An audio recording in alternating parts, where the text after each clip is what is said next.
اے اللہ یہ عمل میں تیرے لیے کر رہا ہوں، تو قبول کر لے، تو یہ عمل قبول ہو جاتا ہے اور اللہ تبارک و تعالی اس عمل کی حلاوت دیتے ہیں۔ اے اللہ یہ نماز جو میں پڑھ رہا ہوں یہ صرف تیری رضا کے لیے، اے اللہ یہ جو میں تلاوت کر رہا ہوں، یہ جو میں صدقہ خیرات کر رہا ہوں، یہ جو میں روزے رکھ رہا ہوں، میں تیرا بندہ ہوں، گناہگار ہوں، اپنے گناہوں کو بخشوانے کے لیے میں یہ سارے اعمال کر رہا ہوں۔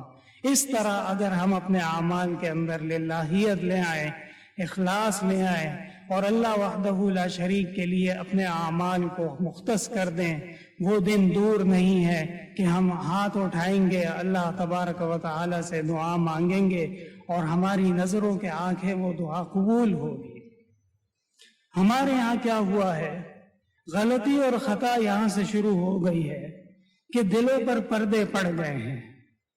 دنیا میں آپ کہیں چلے جائیں، پہلی بات تو یہ کہ وہ حضرات جو علماء کرام کے خطاب سنتے ہیں، جو قال اللہ اور قال الرسول سنتے ہیں، جو اللہ کی بتائی ہوئی باتیں سنتے ہیں، ان کو بمقابلہ وہ جو نہیں سنتے آپ گنتی کر لیجئے، مردم شماری کر لیجئے، بات آپ کے سامنے واضح ہو جائے گی کہ ہماری اکثریت وہ دین سے دور ہو رہی ہے، وہ علم سے دور ہو رہی ہے، علم کے راستوں سے ان کا راستہ بہت زیادہ دور الگ ہو چکا ہے۔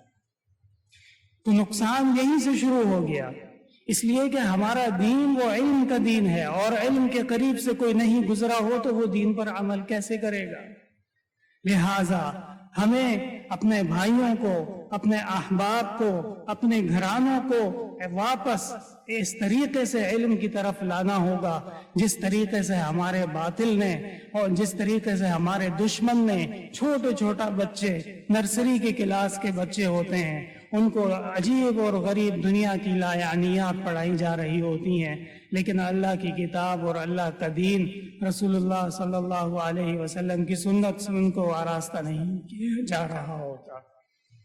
وہاں سے جو ان کی تربیت شروع ہوتی ہے، اتنا زیادہ ان کو دین سے دور کر دیا جاتا ہے، اتنا زیادہ ان کو بے بہرا کر دیا جاتا ہے کہ پھر باقاعدہ ان کو کھینچ کر، سمجھا کر، بجھا کر، منت سماجت کر کے دین کے قریب لایا جاتا ہے۔ تو ہمیں علم کے قریب ہونا ہوگا، علم کے اسباب کے قریب ہونا ہوگا، اور اس کے ساتھ پھر جو دوسری غلطی اور خطا ہوتی ہے، مساجد بھری ہوئی ہوتی ہیں، بڑے بڑے خطباء صاحبان خطاب فرماتے ہیں اور جمعے کے اجتماعات میں کافی لوگ ہوتے ہیں، لیکن یہ ساری کی ساری باتیں جو دین کی کہیں جا رہی ہوتی ہیں، جو ہی مسجد سے باہر نکلے وہ باتیں بھول جاتے ہیں، ان باتوں پر عمل نہیں ہوتا۔ اسی لیے پھر معاشرے کے اندر وہی صاحب جو پہلی صف میں موجود ہوتے ہیں، وہ لڑائی کے اندر بھی سب سے زیادہ گالم گلوچ کر رہے ہوتے ہیں۔ اسی لیے وہ شخص جو عام طور میں مسجد میں سب سے زیادہ معزز سمجھا جا رہا ہوتا ہے، لیکن وہ اپنے سرکاری دفتر میں رشوت لینے میں بھی سب سے آگے ہوتا ہے۔ اگر ہم علم کو اعمال سے الگ کر دیں تو علم ایک نالج ہے، علم جاننا ہے، جاننے سے ہمیں بس دنیاوی چند فائدے ہو سکتے ہیں، جیسے ہمیں معلوم ہے کہ آکسیجن اگر ہوگی تو انسان زندہ رہے گا، آکسیجن ختم ہو جائے گی تو اس کا نتیجہ یہ ہے کہ موت واقع ہو سکتی ہے۔ لیکن ہم پریکٹس نہیں کر رہے، ہم پریکٹیکل نہیں کر رہے، ہم ان اعمال کو اپنی زندگیوں میں لا نہیں رہے۔ آپ خود بتائیے، اس کائنات کے اندر ہمارے دین سے زیادہ اکمل اور کامل، اس سے زیادہ حسین، اس سے زیادہ ایک انسان کی تربیت بہترین طریقے سے کرنے والا کوئی اور دین ہے؟ یقیناً نہیں۔ اس کے باوجود ہم اتنی گراوٹ کے شکار ہو چکے ہیں، ہم اتنی خرابیوں کی طرف جا رہے ہیں، ہم یہ سارے جو معاملات اس لیے ہو رہے ہیں کہ ہم نے اپنے اصل کو بدل لیا ہے۔ ہم اب وہ جو دنیاوی علوم ہیں، وہ جو دنیاوی وقت گزارنے کے اسباب ہیں اور جو فنون ہیں، ان میں اتنے زیادہ مگن ہو گئے کہ اصل علم جو اللہ تبارک و تعالی کا علم ہے وہ حاصل کرنا، اس کو سمجھنا اور پھر اس پر عمل کرنے کا ہمیں موقع ہی نہیں ملا۔ حضرت سفیان الثوری رحمہ اللہ بہت بڑے امام اور عالم فرمایا کرتے تھے کہ شروع میں جب ہم علم حاصل کر رہے تھے تو ہم علم اس لیے حاصل کر رہے تھے کہ ہم بڑے آدمی بنیں، ہمیں لوگ علامہ کہیں، ہم شیخ بن جائیں. لیکن جب علم ہمارے سینے میں آیا تو علم نے ہم سے کہا کہ میں صرف اللہ کا ہوں، اللہ کے علاوہ میں اور کسی کا نہیں ہوں. خود بخود ہم اللہ کے ہو گئے. میرے بھائیوں، آپ علم کی طرف آئیے، آپ عمل کی طرف آئیے، خود بخود آپ اللہ کے ہو جائیں گے. آپ کے اندر موجود علم کا جذبہ، ایمان کا جذبہ، عمل کا جذبہ، وہ آپ کو مجبور کر دے گا کہ آپ جو بھی عمل کریں گے وہ اللہ کے لیے ہی ہوا کرے گا. تو اعمال بہت ضروری ہیں، اس کے ساتھ ساتھ علم بھی ضروری ہے. ہمارے بعض بھائی اعمال کے شوقین ہوتے ہیں، وہ اعمال کر بھی رہے ہوتے ہیں لیکن غلط عمل ہو رہا ہوتا ہے. ایسا عمل ہو رہا ہوتا ہے جس کا ذکر قرآن میں، جس کا حکم نہیں آیا. ایسا عمل ہو رہا ہوتا ہے جس کا ذکر یا جس کا عمل حدیث میں نہیں آیا. اس کو بدعت کہا جاتا ہے. وہ بدعات میں لگ جاتے ہیں، اور بدعات یہ ایسی خطرناک چیز ہے کہ دنیا کے اندر بھی بندے کی تگ و دو اور عمل لگا رہتا ہے، آخرت میں بھی اس کا کوئی فائدہ اور کوئی زیادہ اس کو فائدہ نصیب نہیں ہوتا. تو میرے بھائیوں، اپنے سب سے پہلے ہمیں اپنے علم کے رابطے کو، علم کے راستوں کو کھلا رکھنا ہے. زیادہ سے زیادہ ہر آنے والے دن میں اپنے علم کو بڑھانا ہے. پھر اس کے ساتھ علم کے ساتھ ساتھ عمل شروع کرنا ہے. جب عمل شروع ہو جائے گا تو اللہ تبارک و تعالی اخلاص دے دیں گے. الحمدللہ رب العالمین. لا الہ الا اللہ وحدہ لا شریک لہ، لہ الملک وله الحمد وهو على كل شيء قدير. لا إله إلا الله الحليم الكريم. سبحان الله رب العرش العظيم والحمد لله رب العالمين. نسألك موجبات رحمتك وعزائم مغفرتك والغنيمة من كل بر والسلامة من كل إثم. اللهم لا تدع لنا ذنبا إلا غفرته ولا هما إلا فرجته ولا حاجة إلا قضيتها يا أرحم الراحمين ويا أكرم الأكرمين. استغفر الله. صلى الله على خير خلقه محمد وعلى آله وصحبه